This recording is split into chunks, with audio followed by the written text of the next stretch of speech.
It was my mother Bess's 60th birthday. Outside, a light snow was falling. The streets of Boston had already been blanketed in winter's gray, and people rushed past with collars up and heads down. I stood in front of the old house holding a large pet carrier, nervous despite myself. Inside was a Maine Coon with a thick, luxurious coat, a cat I had carefully selected and reserved a full month in advance. She used to say that when she was younger, all she ever wanted was a cat. But life had always gotten in the way: groceries, bills, the weight of everyday survival. Every time we passed a pet store or saw someone on the street cradling a kitten, she would stop, watch quietly for a moment, then whisper, "I wish I had one like that." So this time I made it happen. When I stepped inside, she was in the kitchen scrubbing the stove. She turned at the sound of my voice, and her eyes lit up the moment she saw the carrier in my arms. "Is that?" I nodded. "Happy birthday, Mom. You've always said you wanted a cat to keep you company." I remembered. She froze for a second, then lifted her hand to her mouth. Her eyes welled up instantly. The cat peeked out from the carrier and let out a soft meow, as if acknowledging her emotion. But before she could even reach out, a sharp, impatient voice rang from the living room. "What the hell is this?" My father, Bard, had risen from the couch, his eyes darting between the cat and my mom with a look of pure disapproval. He stepped closer, his voice low and bitter. "You spent money on that?" I opened my mouth to explain, but my mother instinctively shielded the carrier, her voice barely above a whisper. "It wasn't me. Faye got it for me." "Got it for you? Do you have any idea how much these things cost? Do you even know how little you get from Social Security? And you've got the nerve to accept something like that." His voice rose, sharp and cutting. Footsteps thudded down the stairs. My younger brother, Bobby, shuffled into view, his face still puffy with sleep. "Seriously, Mom? Are you losing it? What about the food? The litter? The vet bills? Who's paying the gas next month?" The room grew thick with tension. My mother stood at the edge of the kitchen, clutching the trembling cat. She didn't say a word. I looked at her hands, calloused and worn from decades at the stove, now gently wrapped around a tiny creature that had done nothing but exist. And in that moment I saw something that felt both familiar and completely alien. She was the one celebrating her birthday, yet she looked like a trespasser in her own home. I drew a breath. "Dad, I gave her the cat. She's always wanted one." "I don't care who gave it," he snapped. "It's not staying. This house is messy enough. I don't want to see that thing here." The cat let out a high-pitched yelp, startled. My mom tried to soothe it, but before she could, my father grabbed the carrier out of her hands. I lunged forward. "Dad, it's snowing outside." "So what? It's got fur, doesn't it?" he said, already swinging the door open. A blast of icy wind hit my face like a slap. Snowflakes stung my skin. "Bard, don't." My mother's voice cracked behind me. But he didn't stop. He stormed out to the front steps and set the carrier down, whipping around to throw one last blow. "You want a cat? Wait until you can afford one." He slammed the door shut behind him. Silence. My mom stood frozen by the entrance, staring at the snow and the small, shivering carrier on the porch. Her gaze fractured like glass. The wind whooshed in again. I followed her eyes to the cat, curled into a ball, shaking from cold and fear. Slowly she crouched down, cupping her face in both hands, and began to sob, quiet, broken sobs that twisted something deep inside me. I walked over and rested a hand gently on her shoulder. She didn't look up. "You know, Faye," she murmured, "I used to believe if I just held on long enough, things would get better." She sniffed, her voice still trembling but steadier than before. "When your father started his business, his temper was already bad. I told myself he was under stress, that I should be more considerate. I could handle it. Then Bobby was born and he told me to quit teaching at all. Said the family needed me. But it wasn't about need. It was about control. About making sure I had no ground to stand on, no voice to raise. I thought once you kids were grown, once we were older, he'd mellow out, but I'm 65 today. And not only did he not say happy birthday, he threw away the one thing I've wanted my whole life." She finally looked up at me. Her eyes were wet, but something new flickered there, something calm, unfamiliar, unshakable. "I'm not leaving because of the cat, Faye. I'm leaving because I finally understand. I've never been allowed to want anything in this house." I didn't say a word. I just held out my hand. She hesitated for a second, then placed hers in mine and squeezed. I nodded. Let's go. She stood, reached for the shaking kitten and held it close, like she was holding the version of herself that had been waiting for decades to be seen. The door closed behind us with a soft click. No one came after us. No one called her name. The snow kept falling. The wind was still biting. But for the first time I knew, my mother was finally walking toward something that looked a lot like freedom. That night we rushed to a 24-hour emergency vet clinic. The kitten was diagnosed with hypothermia and extreme weakness. The vet said if we had arrived any later, it might not have made it. My mom sat on a bench in the waiting room all night, eyes fixed on the glass door that separated her from the tiny hospital bed. Exhaustion was etched into every line on her face. She clutched an old scarf tightly in her hands, the one I gave her when I left for college. And just like back then, she sat silently, absorbing the pain with no one to share it with. I watched her and couldn't help but think about the life she had lived, or more precisely the years she'd been trapped. When she was young, my mom was one of the brightest women in our town. Her name was Bess. She taught piano at the local school and wrote essays that were occasionally printed in the local paper. Parents praised her for her talent and patience, saying her music could calm even the rowdiest children. The town library invited her to host reading events. People respected her. She had a presence. She never dressed fancy, but she was always neat and composed. When she smiled, faint lines would form at the corners of her eyes, like little crescent moons. My dad, Bard, was back then considered an ambitious man. He ran a small construction supply business, charming and driven. In just a few years he made a name for himself. When he was courting my mom, he used to wait outside the music room every day after work, even pretended to learn piano, saying, "I just want to understand you better." My mom was young and soft-hearted. Maybe she really did believe that love was something people could grow into. But within the first year of marriage he asked her to sell the piano. He said, "Why do you need to work? I can take care of you." And then, "You're around those kids' dads all day, I don't like it." She stopped teaching piano. Stopped writing too. He said writing didn't bring in money. Said it was a waste of time. She gave in. Quit her job, got pregnant, gave birth to me and then my brother. At first she tried to push back. But every argument ended with Bard going completely silent for days. No talking, no eating, no helping with anything. The house would turn into an icebox of quiet tension. She was always the one to give in. Not because she was weak, but because she didn't want me and my brother to grow up in a war zone. When I got a little older and more aware, I once asked her, "Do you regret it?" She gave a tired smile. "Regret doesn't stop the days from coming." Then she turned and went back to the kitchen. Her life ran on a loop.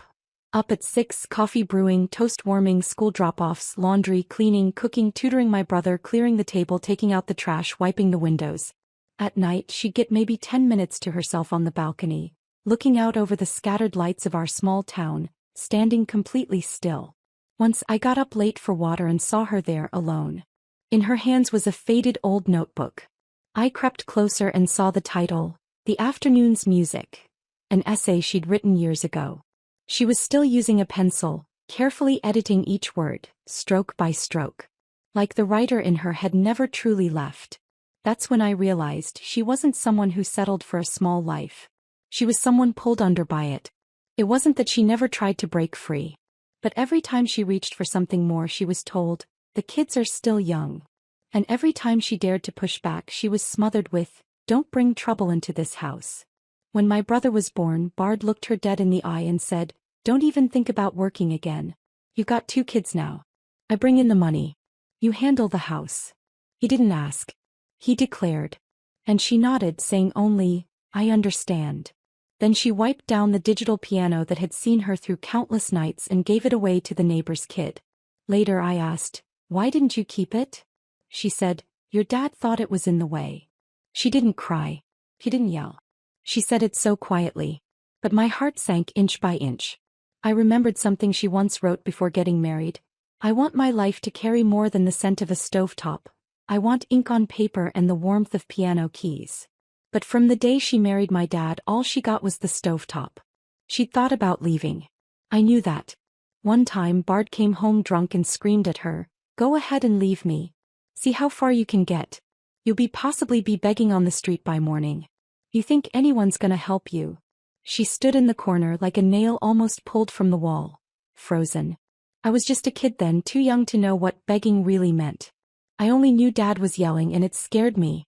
I ran to protect her, but she gently pushed me behind her and said, "It's okay, he's just drunk." But she was the only one who'd ever really been sober. The only one who saw things clearly. The tragedy was, no one ever let her live in that clarity. That night, for the first time, I truly saw what was in her eyes. A deep, heavy loss. It was as if she'd spent the last 30 years living under someone else's roof. And now, finally, she was ready to stand up. The day my mother finally moved out of that suffocating house, the wind was colder than it had been all week. Bess wore her faded cotton coat, its fabric thinned from years of washing. Her posture was brisk, almost startlingly so. She didn't glance around the house one last time, didn't double-check the drawers or cabinets, didn't linger at the door. She simply held the frail cat close to her chest and walked out. I carried an old leather suitcase beside her. Inside were a few changes of clothes and a small red storage box, something she'd kept to herself for 3 decades, her only private space in that house. Even Bard had never truly looked inside. By the time we unloaded everything into her new apartment, dusk had fallen. It was a modest place near the ocean, just 10 minutes from where I worked. The apartment wasn't big, but it was clean and bright, with a faint scent of sea salt in the air. Through the window, you could see a sliver of the horizon, and on clear days sunlight would spill across the kitchen floor in golden angles. Mom settled into the fabric couch in the living room, the kitten curled into a ball on her lap. She stroked its back gently and whispered, "It's so quiet here." I nodded and walked over to take her hand. "You can finally get some real sleep now." She smiled, but her eyes were damp. Not from sadness, but something else. Something called relief. A feeling so unfamiliar on her face that it almost looked out of place. The next morning, I took her to a local community bank to help her open a new account. We were standing at the counter when a thought suddenly struck me. "Mom," I said, "you always told us you had no money. How did you afford to raise me and Bobby? Especially those art classes you enrolled me in when Dad was so against it." She blinked, then gave a sheepish smile. "I saved it from grocery money, bits here and there. And sometimes neighbors would give me cash for helping mow their lawns or watching their dogs. I never had my own account, so I just kept it hidden." Then she added quietly, "It wasn't for me. It was always for you too. You loved painting, so I signed you up even if it meant tightening things elsewhere. Your brother loved sports. Those fees weren't cheap either, but I figured it out." My chest tightened. I gripped the edge of the counter, my throat thick. "Well," I said, trying to steady my voice, "now you can have an account that's just yours." She nodded and slowly opened the little red box, her hands tentative. Inside were bundles of old envelopes bound with rubber bands. Some were yellowed with age, a few were worn at the corners. She pulled out a stack and handed it to me. "This is everything I saved from grocery money, side jobs, little things. I just kept it all here." I flipped through them. Each envelope held 20s, 50s, and the occasional small bills, neatly organized and labeled by year. "This is..." I couldn't finish the sentence. She looked down, chuckled lightly with embarrassment. "I couldn't save a lot at once, so I just stashed what I could. Thought maybe one day it'd help you or Bobby. I never had my own account, so I guess this was my little treasure box." My throat burned. Those bills weren't just money, they were fragments of 30 years. 30 years of quiet sacrifice, tucked between grocery lists and evenings on the balcony. 30 years of clawing back scraps of freedom, $1 at a time. Then she said softly, "Don't underestimate your mom. I know how to count too." I couldn't speak. I just nodded and carefully tucked the envelopes away, as if sealing up a story she had written with silence and self-denial. A history made not with grand declarations, but with resilience, restraint, and love. Meanwhile, over on their side of the story, Bard and Bobby were living it up like nothing had ever happened. A few days later, Bobby posted a video on social media, and made sure to tag me. He was sitting in Martha's kitchen, chewing on a thick steak. Behind him was her carefully curated open-concept layout, all soft lighting and decorative shelves. The table was set with red wine, scented candles, and what looked like a very expensive carving knife. His tone was smug, like he was delivering some kind of victory speech. "Dad's been eating dinner at Martha's lately. And guess what? Her lamb chops blow those bland healthy meals Mom used to make right out of the water. At the end of the video he even panned the camera to catch Martha's daughter Jody standing by with a spice jar, like some dutiful sidekick. The caption read, "Family dinners the way they're meant to be." When the video popped up on my phone the screen actually seemed to blur for a second. My mom was right next to me at the time, quietly flipping through a digital cookbook. She was learning how to make a low-fat ricotta salad. I went to swipe the video away but she glanced over just in time to see it. She didn't say anything, just let out a soft laugh. They wanted me to see that, didn't they? I frowned. It's pathetic. She nodded. It's fine. I used to cook every day and they'd make faces with every bite. If someone else wants to play perfect mom now, let her. Her voice was so light it made me uneasy. Mom, are you okay? She reached down and stroked the kitten curled in her lap. I used to get it all wrong. Now that no one's asking me to do anything I can finally try what I want. Like today, I want to learn how to make a French dessert. She stood up, headed to the kitchen, poured some milk and began pulling out all kinds of ingredients from the cabinet. I watched her move around the stovetop, precise and graceful, and it hit me, she wasn't running from her past. He was finally learning how to live. But Bard clearly wasn't ready to let us go that easily. The next evening Bobby called. His tone was sharp, agitated. "Faye, you can't just walk out like that. Dad doesn't cook, the fridge is empty." I leaned against the doorframe, watching my mom on the couch with the cat in her lap, calmly munching on dried apple slices while watching a cooking show. Holding the phone I said quietly, "Don't you have Martha? I thought her cooking was better than Mom's." Silence. Then click. The call ended. I think that was the moment they realized. We really weren't coming back. By the 4th week after leaving my father's house, life with Mom had found its rhythm. Each morning she blended homemade cat food puree for the kitten. At noon she watched cooking tutorials and experimented with new recipes. By evening she curled up on the couch knitting me a scarf, occasionally gazing out the window toward the sea. I could tell she was finally, truly beginning to relax. But not everyone was moving toward the light. One afternoon during my lunch break as I was finishing up a presentation draft in the office lounge, my phone lit up with a notification. New family life, #blessed #. It was a video from Bobby. He stood outside Martha's garage, next to a silver Tesla gleaming in the sunlight, a big red bow fastened to the hood. He flashed the keys toward the camera, grinning like a game show winner. "Shout out to Dad for the early Christmas gift. New family, new momentum. Martha's roast beef tonight, can't wait."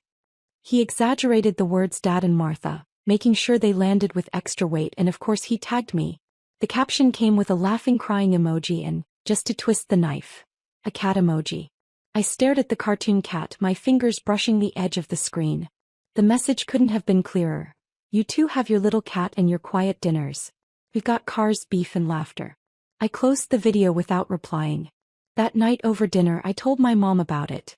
She was stirring her first attempt at chicken and rice stew in an old aluminum pot, scraping bits from the edge as I spoke. "He's never posted anything like that before," I said. "He used to whisper to me all the time how greasy Martha was, how she acted like she was in some cheap soap opera." She chuckled. "Maybe now he thinks it's his turn to be the lead in that soap opera." I looked at her. "You're really not mad?" She set down the spoon and turned to me, her voice calm but firm. "Mad? Of course I'm mad. But if getting mad would make him return the car or grow a conscience, I'd go break this pot over his head right now." I was quiet for a beat. She continued. "But you know what matters more? I'm done spending my time being angry. I gave them 30 years. The next 30 days, 30 months, those are mine now." In that moment I realized, her sharpest weapon wasn't rage. It was calmness, it was clarity. The next day I took her to open her first official bank account. At the counter her hands trembled slightly as she filled out the form. I guided her through each step, but I kept sneaking glances at her face, especially at the moment she wrote down her own name. She looked like someone finally stamping her own life with a seal of ownership. Afterward we sat at a cafe next to the bank. She ordered a vanilla latte and took a careful sip. "This $5 coffee," she said. "I never let myself buy it before. But now I have my own account. I can." I smiled. "And that money in your account? You earned it. One lawn mowed, one stitch at a time." No one gets to tell you what to do with it. She nodded. In that moment she looked like a new driver clutching a license for the first time. Nervous, excited but glowing. But before our new life could truly take off, the old one reached out to tap us on the shoulder. That afternoon, I got an email from Bobby. Attached was a scanned letter signed by my father, Bard. This property was purchased independently before the marriage. It does not fall under her marital assets. If she wants to come back, she better forget about the money. Along with it was a photocopy of the deed, with one line underlined in red ink. Owner Bard Miller. In the body of the email, Bobby had written, "Faye, I know things might be tough for you and Mom right now. Dad said if you both take some time to think it over, maybe coming home isn't off the table. Leaving in a huff is easy, but it's smart to know your limits. That house is still where you both belong." Polite. Soothing. At least at the pretended surface. Like he was auditioning for the role of family mediator. But underneath it all was that same old smugness. No matter how far you go, the power is still ours. I almost laughed. Apologize. He really thinks he's some kind of monarch. I forwarded the email to Mom. She read it once, said nothing and set the phone aside. Then she quietly walked into her room. A few minutes later she returned with an old photo album. She set it in front of me and opened it to the first page. A photo of her at 22 wearing a pale pink suit, performing at the town's music festival. She was on stage, eyes lit up like stars. She said, "That year he sat in the front row and said, 'If you marry me you'll never have to worry about money again.'" She paused, then looked at me with a clarity that sliced the air between us. Now I know what he meant was, "Whatever you want, I'll be the one to decide if you get it." I nodded. It's time we talked to a lawyer. By the time we left the law office, the sky had already darkened. Mom stood on the balcony, holding a printout in her hands, her full name at the top, followed by the preliminary details of her divorce petition. She stared at it for a long time, then said softly, "You know, Faye? This is the first time in over 20 years I've ever written just my name on an official document." I didn't say anything. I simply stepped beside her and stood quietly. Neither of us mentioned Bard and Bobby's email. That whole, "you have no place outside this family," threat had long since stopped being frightening. It had become something else. Confirmation. Confirmation that we no longer belonged to that house. The next morning Mom was up before me. She wore a pale blue button-down shirt and was frying eggs in the kitchen, humming softly to herself. The tune was quiet but tender. "What song is that?" I asked. He smiled a bit shy. "Something I used to play when I taught piano. I think it's the opening to Claire de Lune." Then she paused as if remembering something. "Do you remember that old keyboard case from the move? Is it still in the cabinet on the balcony?" I nodded and pulled it out from the bottom shelf. Inside was a portable electric keyboard, worn with time but polished to a shine.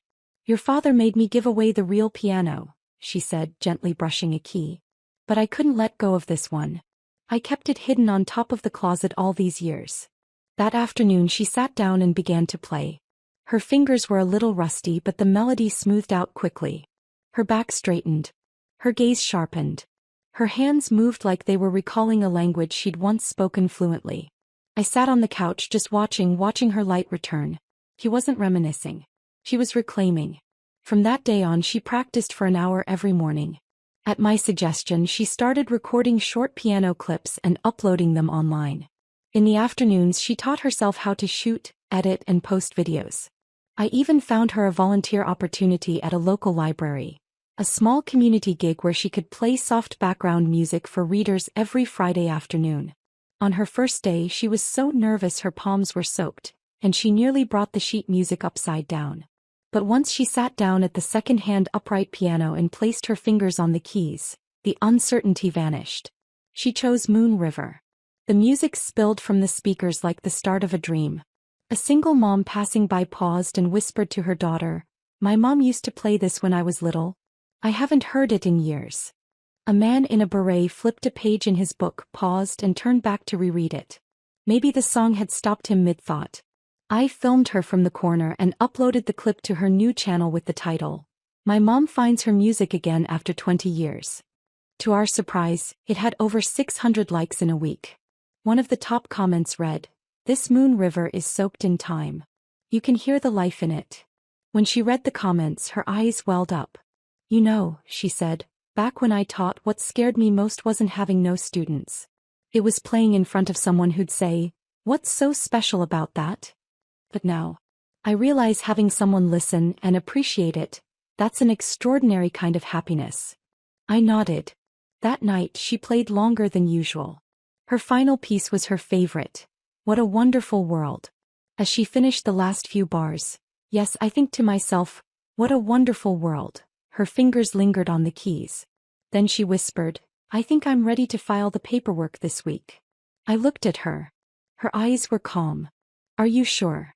She nodded. "I always thought I couldn't live without that house. Now I know, I should have left it a long time ago." I smiled. "Then I guess it's time we prepare for one beautiful fight." The day Mom filed the divorce papers was a bright, clear Monday. Sunlight poured across our apartment's small balcony, where the cat was dozing lazily by the window.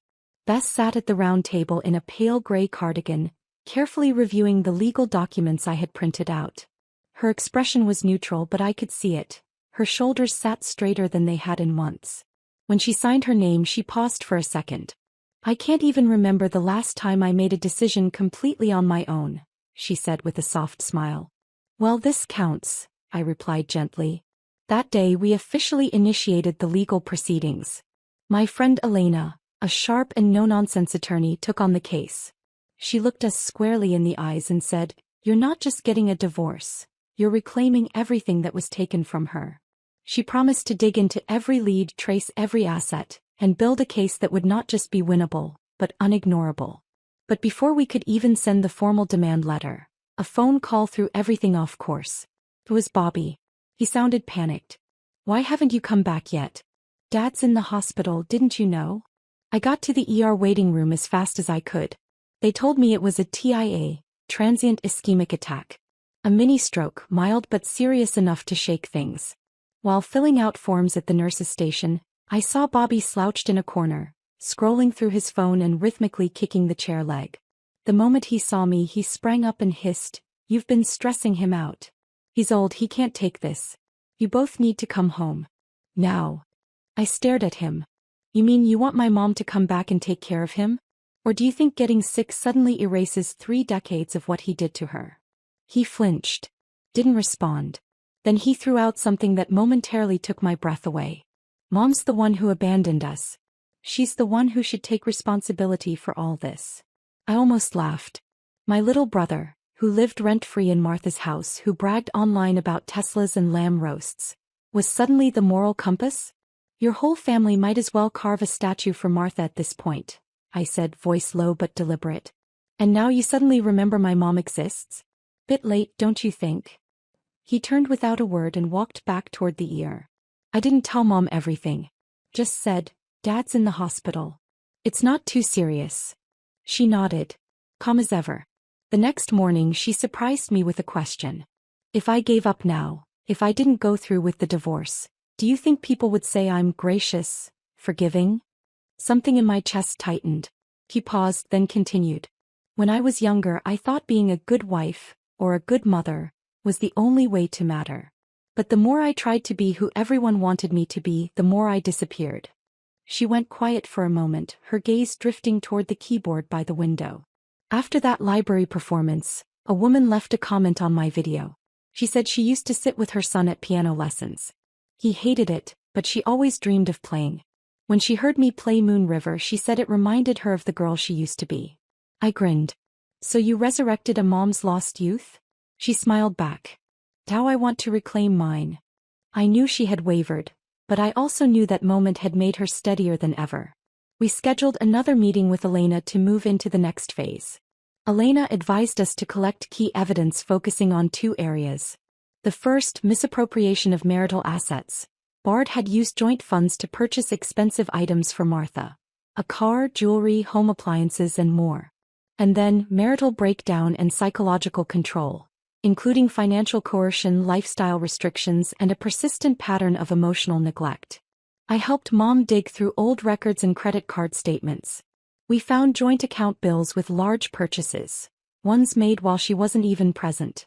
We also unearthed screenshots of early emails Bard had written to Martha. The language was intimate, and the dates aligned disturbingly well with family expenses that had always mysteriously gone missing. Elena reviewed the documents and nodded. We've got more than enough. I turned to Mom. Are you ready? She took a deep breath. This isn't a battle, it's a farewell. To the version of me who stayed. That evening after dinner she played bridge over troubled water. As her fingers floated over the keys she turned to me with a smile. You'd be a bridge for me, wouldn't you? When I need it. I smiled. Always. She nodded. I want to become that kind of person for myself too. Watching her play I felt something shift, like a childhood memory reawakening. There she was again, the quiet, stubborn woman from my earliest years. The one who had always had music in her but never the space to let it out. Now finally she was playing just for herself. I'll never forget the weather that morning, cold but bright. Like a blank sheet of paper, crisp and untouched, waiting for someone to write the ending.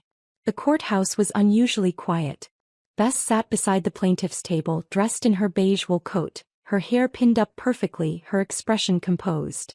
She wore barely any makeup except for a soft rosewood shade on her lips, calm, resilient and quietly resolute.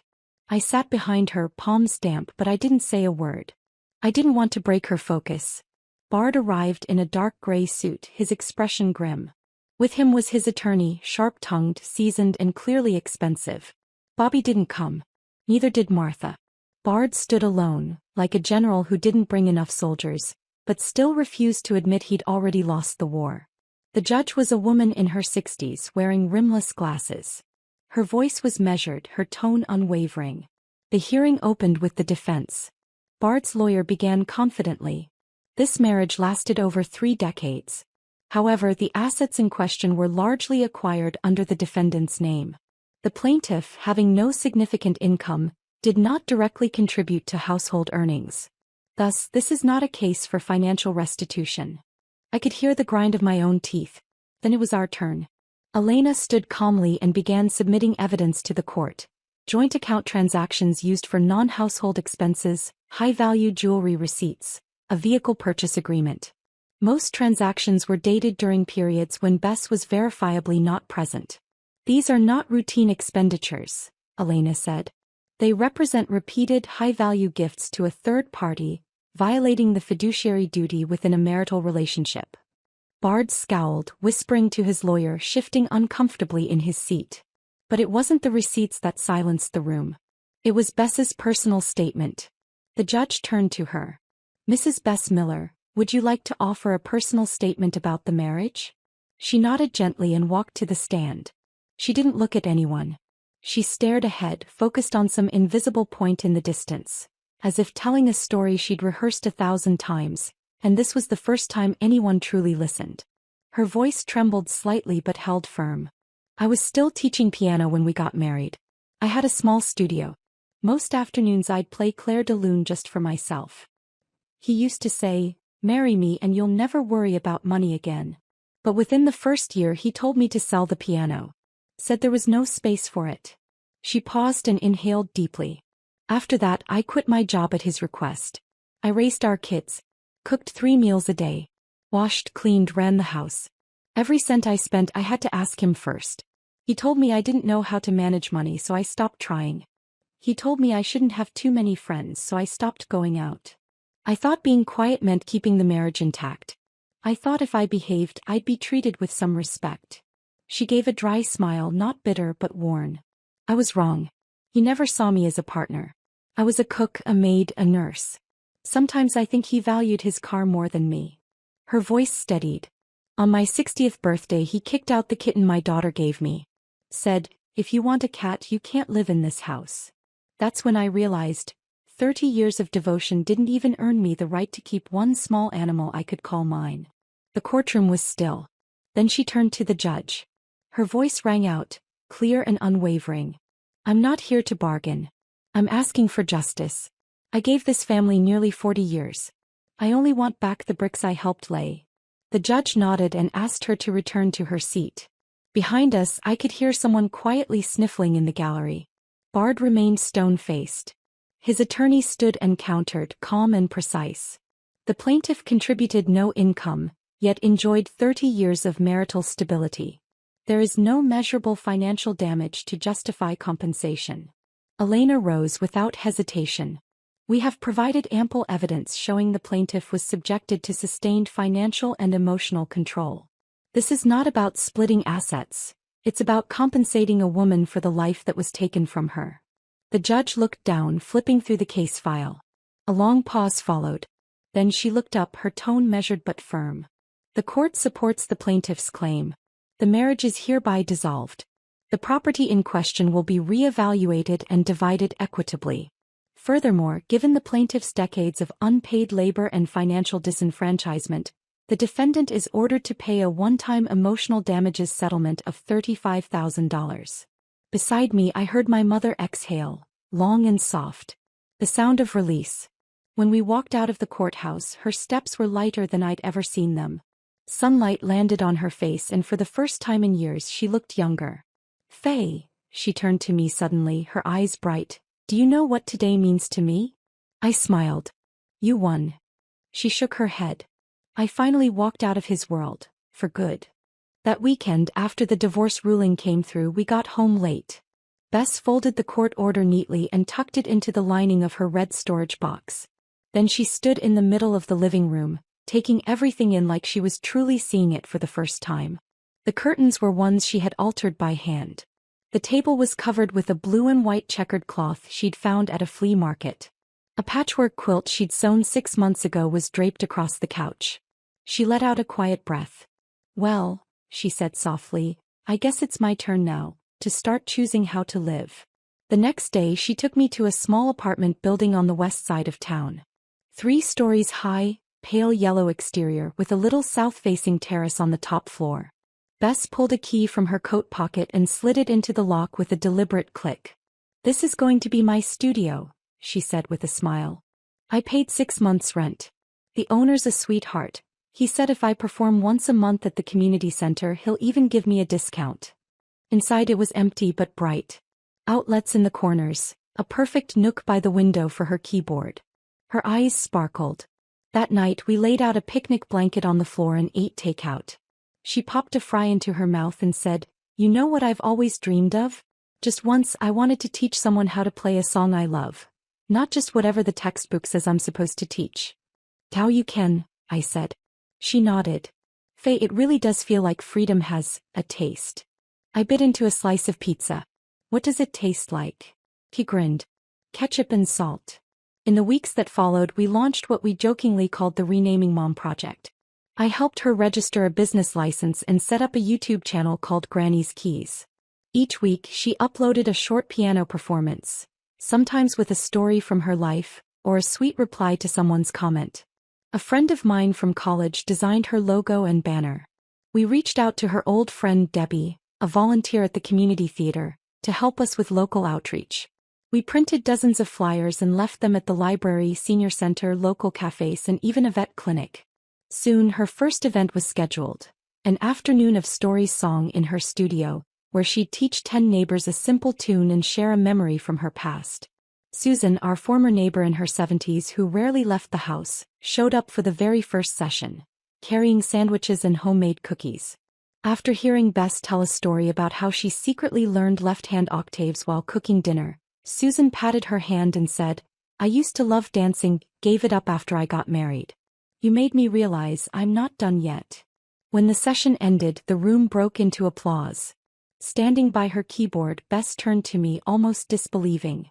"Do you think they really liked it?" I smiled. "Mom, your stories are better than any PowerPoint I've ever made. And you're playing? Don't even get me started." She blushed, like a little girl who just found out she aced her first test. Meanwhile, word began to trickle in about Bard. After the hearing, he reportedly spiraled into a sulk. Martha, once so smug, had started pulling away. She'd assumed Bess would walk away with nothing. But after the ruling, Bard not only had to pay the settlement, he also had to sell part of his assets to cover it. Then Bobby texted me. "Martha's been too busy lately. Stopped inviting us over for dinner. And Dad's payout messed up my business plans. He said he can't help anymore." I didn't respond. He sent a second text. I blocked him. No guilt. Not this time. 2 months later, Bess was invited to perform on a local radio segment. She played You've Got a Friend and spoke about how, after her divorce, the support of her daughter and her friends helped her find her way back to the stage. When she finished, the host leaned in and said, "Bess, your story is exactly what this show is about because aging isn't the end. It's the start of something new." She laughed modestly, but I knew she heard it. And believed it. That night we came home to a mailbox stuffed full of thank you cards. All from neighbors who had attended her piano story workshops. One said, "You reminded me of my grandma singing in the kitchen." Another read, "You made me believe it's not too late to begin again at 60. And one anonymous note said, "You didn't erase the past. You made it shine again." We sat together reading them one by one. She held the cat in her lap, pressed a card to her chest and whispered, "I think I'm finally not afraid of getting older." I looked at her. "Mom, the way you are now, who could even think of calling you old?" She laughed, and the wrinkles at the corners of her eyes bloomed like a flower in full light. This spring was unusually warm. Sunlight slipped through the gap in the curtains, spilling across the piano keys like a gentle invitation. And for the first time in her life, my mother received an invitation she had never dared to imagine. A local television station reached out with a proposal. They were producing a docuseries called Starting Over and wanted to feature her. The producer called her directly. "We want to tell a story about taking the stage after 60. You were the first person who came to mind." I watched her take the call, her expression stunned, like the idea itself didn't quite compute. When she hung up, she turned to me slowly. "They said they want to pay me to perform and film a short documentary." I couldn't hold back a smile. "How's that for full circle? The stage they forced you to give up is now calling you back, with a spotlight." She laughed, but it was the kind of laugh that carried something unspoken beneath it, something luminous and wild. "What should I wear? Should I curl my hair? Should I get new shoes?" She began scribbling notes on paper like an excited senior prepping for graduation. Repertoire list. Opening remarks. Lighting preferences. Teleprompter location. We rented a small local theater. Seats for just 100, but with professional sound and lighting. I rallied friends for promotion. Debbie brought her theater buddies to help arrange the seating. Several neighbors from her piano storytelling group designed handmade programs. The cover bore a photo of Bess with a bold headline. "She's 60 and finding her voice." This is not her finale, it's her debut. On the day the TV crew arrived to film rehearsal footage, Bess tried on 2 different outfits. She kept fussing in the mirror. "Is this neckline too low? Is this color too loud? Do real concert pianists still wear black gowns?" I rested my hands on her shoulders. "You're not a version of someone else. You're the original. They'll wear what you wear." He paused, surprised. Then nodded. "Then I'll wear the emerald green dress I sewed myself. The one I bought with my first paycheck after the divorce." At rehearsal she opened with You've Got a Friend. The cameraman filmed over her shoulder as sunlight pooled across her fingers. The image on the monitor was soft and golden. I stood at the edge of the room watching, eyes misting over. By the time performance day was a week away, the event was sold out. The community center even added a new beginner piano class, filled entirely with women over 50. They said, "Her story feels like our story. We want to hear her play. We want to hear her speak." The night before the performance, Mom and I sat together backstage.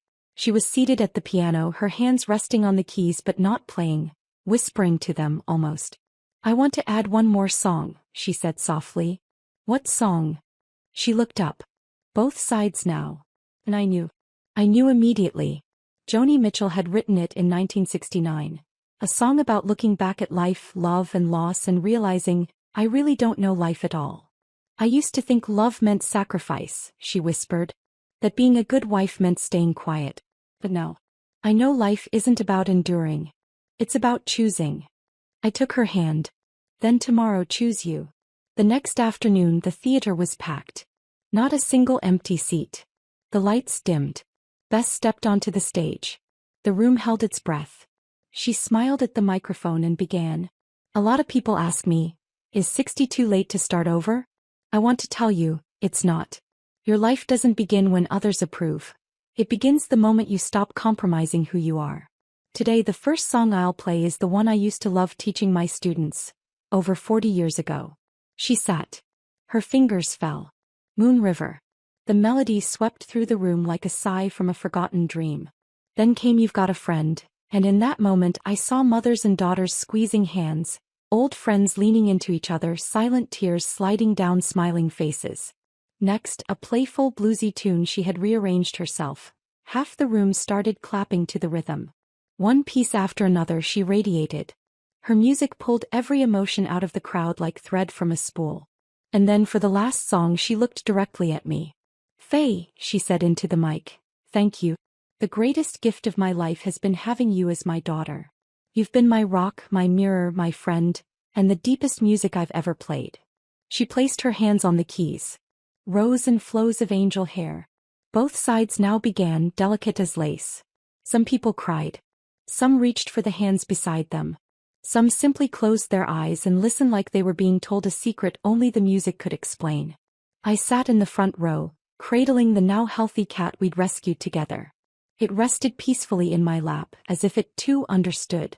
As the last note lingered in the air, the room erupted into a full standing ovation that lasted half a minute. She stood, bowed deeply, and held her hand to her heart. And I knew that bow wasn't just for the audience. It was a farewell. Not to us, but to the world that had kept her silent for so long. To the cage. To the compromise. It was her way of saying goodbye. That night after the performance, the lights backstage were still glowing softly.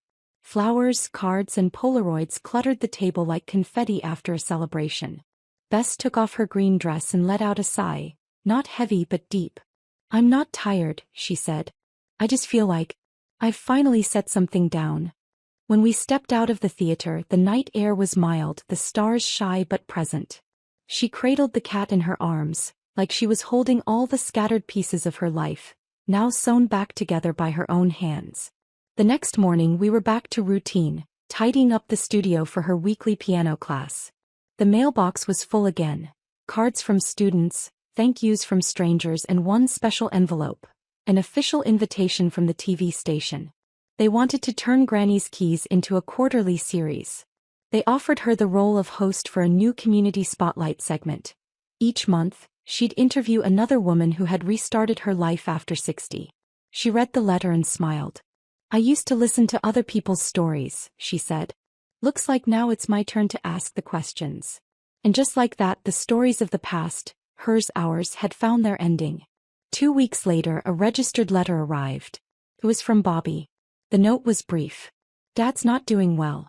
The doctor says he needs full-time care." He wanted to reach out, but didn't know what to say. At the bottom in smaller print, "Martha cleared out his last bank account last month." That proud, towering figure, who once thought he was too big to fall, was now alone, with no mirror to admire himself in and no spotlight to shield his collapse. I handed the letter to Mom. She read it in silence, sat by the window for a few minutes, then folded it neatly and dropped it in the trash. "He hasn't been part of my life for a long time," she said simply. No rage. No resentment.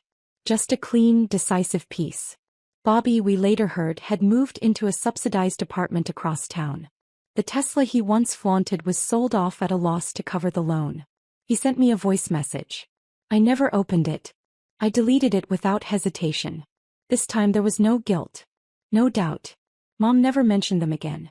Her life had grown too full to make space for ghosts. Each morning before brunch, she'd check her messages and respond to the flurry of comments. At 3 o'clock sharp, her slow piano circle met in the studio. 10 students at a time, 3-week sessions, booked solid through the end of the year. She'd become something of a local celebrity. At the city's Senior Day celebration, she was the featured performer. The community center set her up in a sunlit atrium, fingers dancing over the keys beneath a banner that read, "Reinvention isn't just for the young. At 60 you can start your brightest chapter yet." I got used to taking her out and spending an extra 10 minutes helping her pose for photos with fans. She joked, "You've got to buy me a new coat. This one's been on camera too many times." That year she insisted on planning her own birthday. She rented the theater's multi-purpose hall and invited everyone. Former neighbors, old students, community center volunteers, Even the original 10 women from her very first piano story circle. I asked, "What do you want to do?" She smiled. "This time I don't want to just play music. I want to tell a story." That evening she stood center stage in her green dress. No piano. Just a mic. She told them about that winter night, about the cat, about being kicked out of her own home. About the red storage box and the crumpled dollars. About trembling fingers at a bank counter as she opened her first solo account. Then she looked at me, seated in the front row, and said, "For a long time I didn't think I had a name. I was Bobby's mom, Bard's wife, the lady from the kitchen. I thought I was a piece of furniture, a ladle in someone else's house. But this year I finally remembered. My name is Bess. I'm not a supporting role. I'm not an afterthought. I am me." My eyes blurred. I couldn't even rise to clap. Then she smiled through the lights, found my face again. "And you, my dearest daughter Faye, you were there when I took that name back. You were my witness. My strength. My friend. My clearest melody." The room thundered with applause. After the show I brought the cat to the stage. It wasn't the fragile, shivering kitten from the snowy night anymore. It was a survivor. Like us. I handed her the cat. She held it close and stepped toward the mic. She smiled, then said, softly but certain, "This year was the first time I've truly lived."